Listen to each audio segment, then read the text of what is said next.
right, so Coach, not a lot of viewers know this, but 1986, Brandon Lee's movie Legacy of Rage, you actually acted and did stunts and martial arts, a fight scene opposite Brandon. I did. How did you even go about getting cast for that? I know you knew Brandon well, but maybe you can tell us about that. That's the secret, man. In life, it's really who you know, right? So. In 2 miles, take exit 10 to merge onto CA 73 south towards San Diego. She'll be joining us for this conversation. You want the whole story? I'll try and do it really quickly.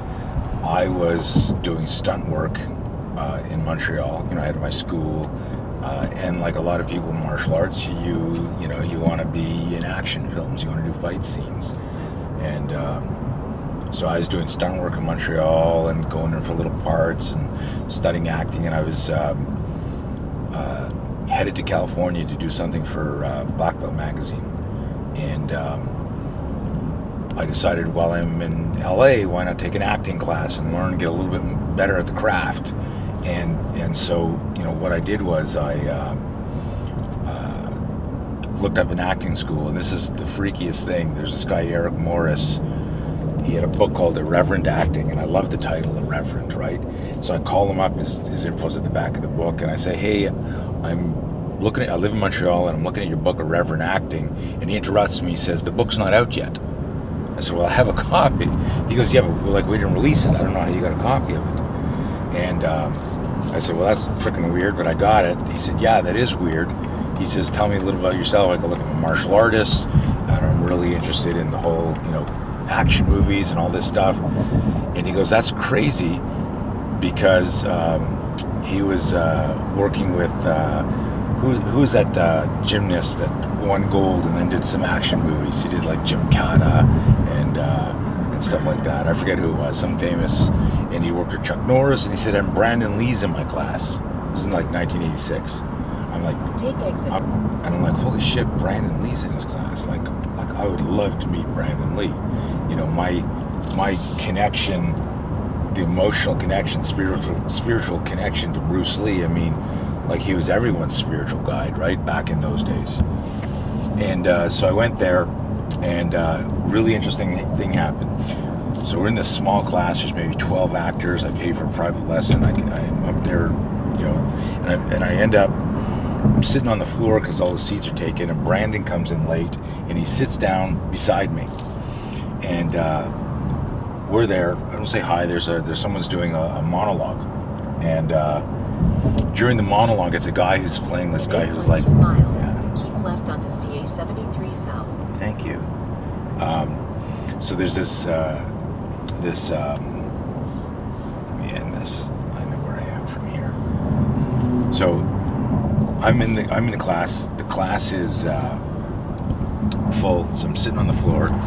Brandon's not there. He comes in late. He ends up sitting beside me. We don't say a word because there's a monologue going on, and in the monologue, it's this guy that kind of he's planning on maybe, I think, killing his girlfriend and then killing himself. It's a creepy monologue. But the guy in the monologue pulls out a real knife that nobody saw in the audience. So he's there, and we're all riveted because he's a good actor. It's a professional acting class, and he pulls out this knife and he starts playing with it. But we all recognize that it's a real knife, and he's like, it's this tiny room, and he's got like a spotlight in the dark, very dramatic. We realize he's got a real knife. He's deep in character, and he's like 8 feet away from us, and everyone's like, wow, he's got a prop. Both Brandon and I at the same time changed our position and our body language. So the martial artists, the fighters in us all recognized weapon, possible crazy guy. And so I'm sitting on the floor, and I kind of like shifted a little bit when I saw the weapon, and my hands came up like this, and I kind of went up onto like one knee, getting ready to, it just went that way. And I noticed in my peripheral vision that Brandon did the same thing, and then we noticed that we both did it, and we kind of like looked at each other like we were the guys that were going to be the courageous bystanders. So that created this instinctive, like this sudden bond. And then afterwards, this is so cool. I don't think I've ever even talked about this. class is over, and as is Hollywood, it's like all these actors are going to go out to, it was Cantor's Diner, like old school shit. Hey, we're going to go out. We're walking down the street, and I say to him, I go, hey man, listen, like I just want to say it's an honor to meet you, and your dad was a huge influence in my life and what I do, and I just want to and he interrupts me, and he says, you know how many people say to me, oh, you're Bruce Lee's son? Like, I'm nobody. I don't have an identity. I'm only Bruce Lee's son. So I'm really happy that my dad had this influence on you. And I'm like, holy fuck. Like, that wasn't good, right? So I look at him and I go, hey, would you do me a favor and help me out of this crack in the sidewalk, because I feel about this big and I just fell in this crack in the sidewalk. And he looks at me, I go, dude, like, what an asshole thing of me to say to you. I said, you just got to understand, like your dad is as popular as friggin' Muhammad Ali, Jesus Christ. I mean, to people, he was just, and that was a stupid thing for me to say. I apologize, And he goes, it's okay, man. Like, hey, come out and have a coffee with us. And we just literally, I was in LA for about a week. We got together every day. He whipped me. He was amazing at ping pong. Used to beat the shit out of me at ping pong every day. But then we started working out as he understood what we were doing, and we became really good friends. I mean, he came to visit me in Montreal, and this is classic. We went out to the sushi place I used to go to all the time on Saint Laurent Street, and we're sitting there one night drinking sake, having sushi, and the chef looks, and he goes, he's like staring at Brandon, and he's staring at Brandon, and he's staring at Brandon, and he goes, he says, anyone ever tell you that you look like Bruce Lee? And I look at Brandon, I go, look at me a second.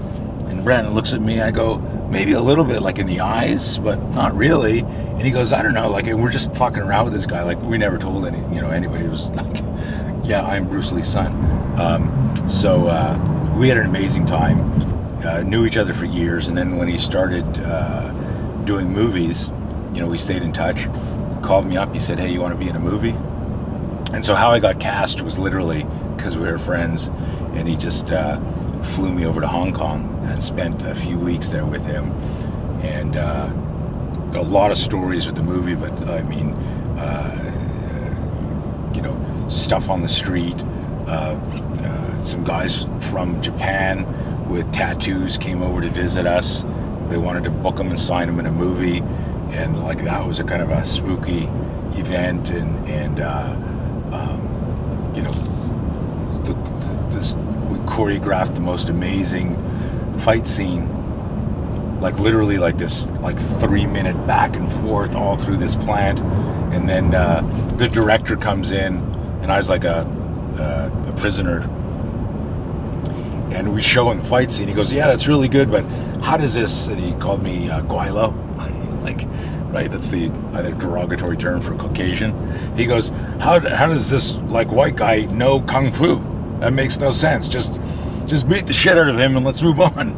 So we went, like, after 2 days of rehearsals, it's 3 punches. I step in to hit him with a haymaker. He hits me with like a hook punch, body shot, knee, and it's done. Crazy. Some really, really, I'm having flashbacks now.